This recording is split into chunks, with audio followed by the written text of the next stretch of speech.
Hey, I'm doing a video to show you that there's a Hindu who wants my head cut off. This proves that Hindus who take their religion seriously are evil, which you could tell already just by looking at Kali's demonic, satanic, evil face. But here goes. I was looking at this video by Odd Compass. I like Odd Compass. They make very interesting videos about India, although they're obviously Indian-centric, the equivalent of Eurocentric or Japanese-centric.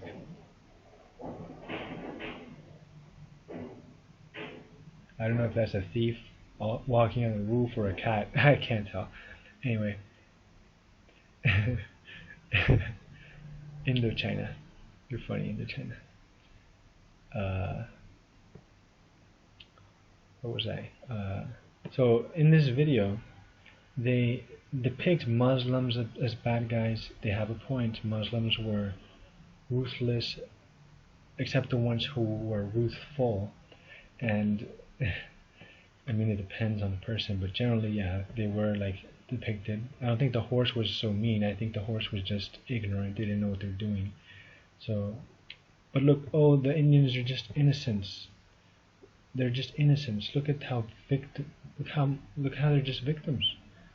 As if all Indians were victims. See, this is a distortion of reality. They're lying about history, where Indians equals victims and good and upright, righteous, etc. And Europeans bad, Arabs bad, everyone else bad. Now, I'm Spanish, but I always admit that the Inquisition was evil, imposing Catholicism was evil. When the Portuguese, among whom were real Iberians like me, racially speaking, when they did their Inquisition in Goa, they were wrong to impose Catholicism. Christians aren't supposed to do that. It's not our job to take out the trash, such as people who consort with devils. Anyway, let me get to the point. I said this. So, when's your video on how Hinduism blames poor Indians for being born into misery due to bad karma, which perpetuates the oppressive caste system? Or are only Europeans and Arabs bad guys? Really, is that true? Laughing my butt off, says someone. Why would it not be true? See my videos where I debate Hindu liars. One admitted that his God is literally poop. All is a manifestation of the ultimate reality after all, including shit. I actually love India, but Hinduism needs to be exposed for what it is, satanic. I don't throw out the baby with the dirty bathwater. This is the baby. The land and the races, those are good. But this is the dirty bathwater. Get rid of that shit.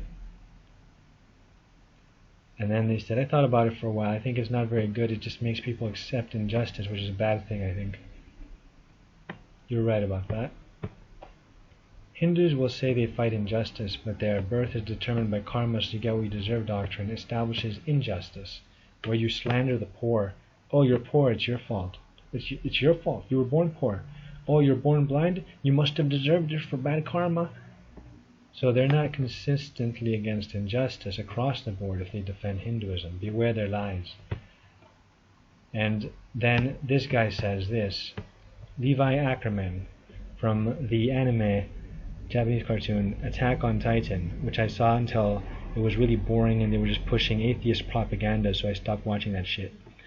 If Hindus very true to their beliefs and not soft as they are, you would be beheaded long time ago. Mind your words, kid. Oh, you want me to be beheaded? Ah, you see, these are the true colors of a devout Hindu. See, they're murderous, they're evil. Now, he can't prove me wrong. He ignores my argument, which proves that Hinduism is slanderous and evil and disgusting. But logic doesn't matter to Hindu fanatics. All they care about is fitting in, and that's it. Just fitting in and their egos being defended, because it's all about their ego. And if they're a high caste, they want to preserve their privileges. Hinduism ensures that. But, you know, even if I am beheaded, you know what, this body is just a shell. It's supposed to die. I'm supposed to die. And if I die, I want a glorious death, not a boring death like some ordinary mortal. I want a glorious death. I'm not afraid of death, but I'm not ready to die because I want to put more videos out before I die, and I want to do other things before I die. But, you know, it's not up to me really when I die. And God will resurrect me. He'll give me a body that you can't touch, Hindu murderers, you thugs. Not all Hindus are messed up like that guy, but if they take their religion seriously, they gotta be thugs. That's how they operate. I met a Pakistani. He's not Hindu. Maybe he's an atheist, maybe he's a Muslim. But he tried to steal my money.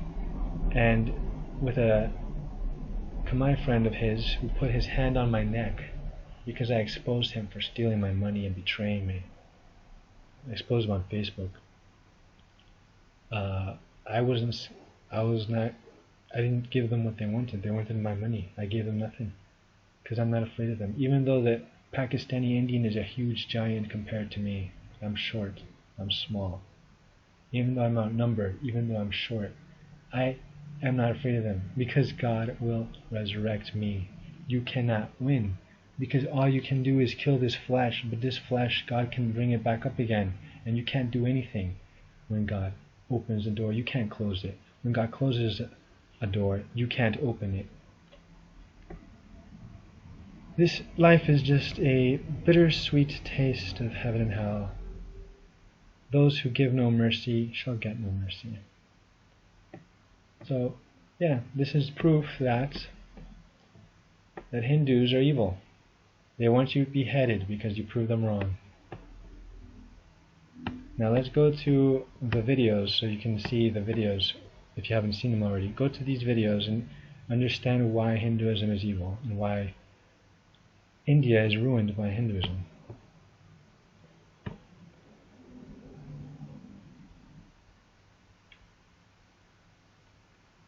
Oh, and if you're waiting for my part 4, I'm working on it.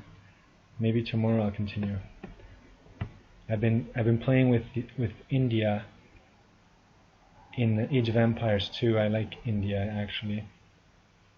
I want to do a series of Asia versus Europe. Anyway, here are the videos on proving Hinduism is wrong. And you know what?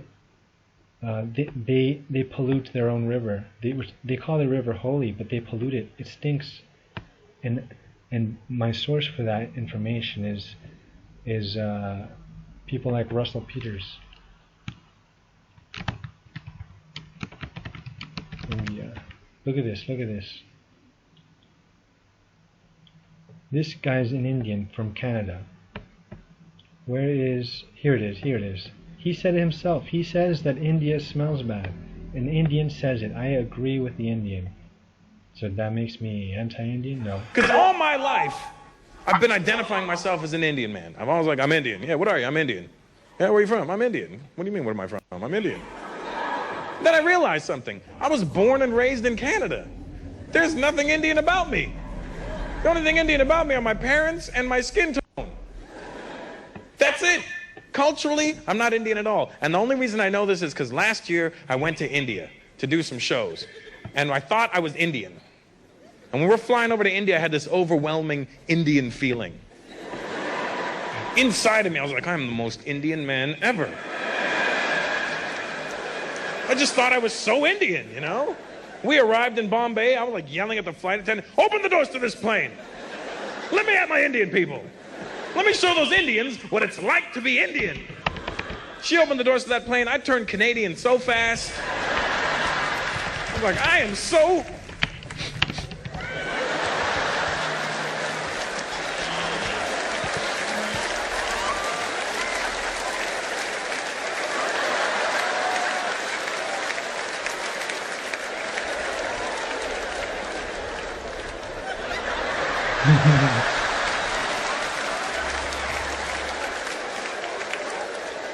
Did I step in shit just now?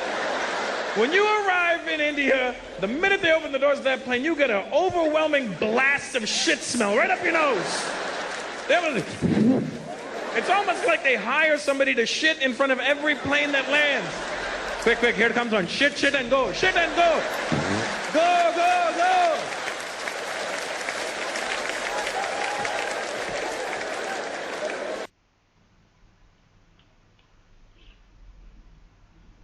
They say the caste doesn't exist. Oh, but there's plenty of evidence that it does. Because Hinduism persists, the oppression and injustice and tyranny of the caste system persists. Hinduism is India's #1 problem.